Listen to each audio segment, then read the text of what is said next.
عورت کی سب سے بڑی دشمن ذہانت ہوتی ہے، یہ اس کو کبھی خوش نہیں ہونے دیتی۔ تجزیہ کرنے کی قوت اس کو تباہ کر دیتی۔ ہمیشہ خوش رہنے کے لیے تھوڑا بہت بیوقوف ہونا بہت ضروری ہے۔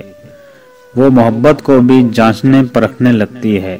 ذہین عورت کے سامنے مرد خود کو بڑا چھوٹا سمجھنے لگتا ہے، اس کی مردانگی کو ٹھیس لگتی ہے، اس کا حاکمانہ پندار مجروح ہوتا ہے، جبکہ ایک عام عورت اس کو خاص ہونے کا یقین دلاتی ہے۔